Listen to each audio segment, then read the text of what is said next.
stetoskop. Stetoskopnya itu yang untuk neonatus yang lebih kecil, kemudian ada jam tangan, ada buku untuk mencatat nilai Apgar skornya.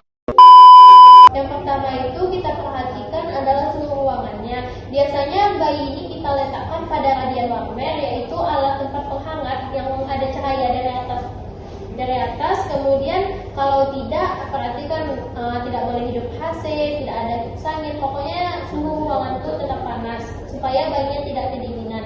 Jadi kita melakukan pemeriksaan ini, kepalanya tuh harus dekat dengan pemeriksa. Kemudian baru kita lakukan pemeriksaan pada bayinya. Yang pertama itu kita perhatikan yaitu warna kulitnya. Kalau warna kulit bayi semuanya merah dari atas sampai bawah, warna merah atau kemerahan, itu kita beri nilai 2. Kalau dia bagian badan, kepala badannya itu warna merah, tapi ekstremitas atas bawahnya warna biru, walaupun sedikit, kita kasih nilai 1. Kalau seandainya dari atas sampai bawah bayinya terlihat pucat dan membiru, kita kasih nilai 0. Yang pertama itu warna kulit, kemudian yang kedua detak jantung. Kita memeriksa detak jantung pada bayi. Yang pertama itu bisa dari tali pusat. Tali pusatnya kan belum dipotong. Kita bisa memegang tali pusat seperti ini. Ini tali pusat, kita pegang, kemudian kita hitung. Biasanya kalau nilai 2 itu detak jantungnya itu di atas 100, kalau nilai 1 itu di bawah 100. Normalnya tuh kalau bayi 120 sampai 160. Jadi kita hitung, kalau bayinya lebih dari 100 itu kita kasih nilai 2, dan kalau kurang dari 100 itu kita kasih nilai 1.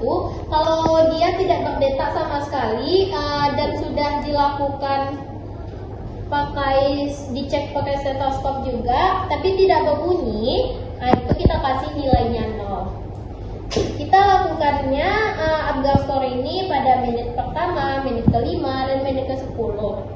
Jadi warna kulit sudah, detak jantung sudah. Yang ketiga yaitu refleks.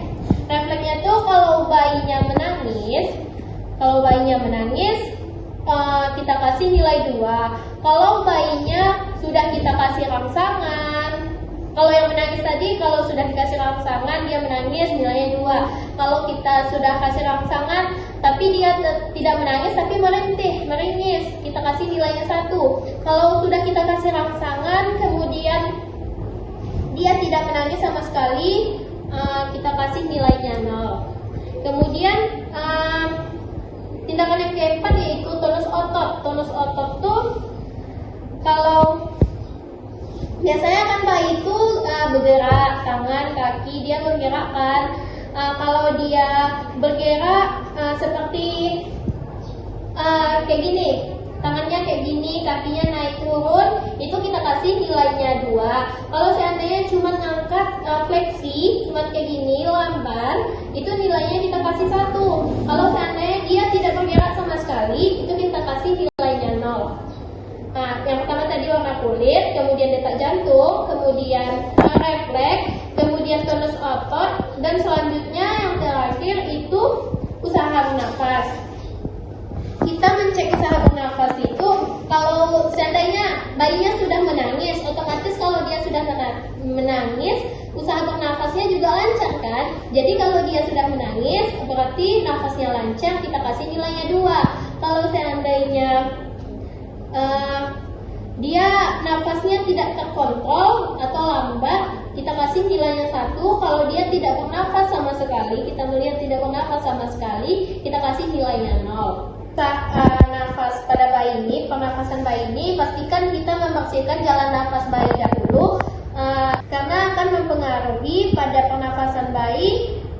Jadi semua jumlah yang telah dinilai tadi, dari warna kulit, detak jantung, refleks, tonus otot, dan bernafasnya, kemudian kita jumlahkan semua. Biasanya dari menit pertama, menit ke-5, dan menit ke-10 itu dia biasanya meningkat. terjadi peningkatan. Biasanya itu dia itu dibagi menjadi 3. Ya, nilai 7 sampai 10 itu biasanya bayinya normal. Kalau dia 4 sampai 6 tuh dia asfiksia ringan atau sedang. Kemudian kalau dia 0 sampai 3 itu asfiksia berat. Yang bayinya akan memerlukan resusitasi segera secara aktif dan memberikan oksigen secara berkala. Itulah penilaian pada Apgar Score yang kita lakukan pada menit pertama, menit ke-5, dan menit ke-10. Sekian dari saya. Assalamualaikum warahmatullahi wabarakatuh.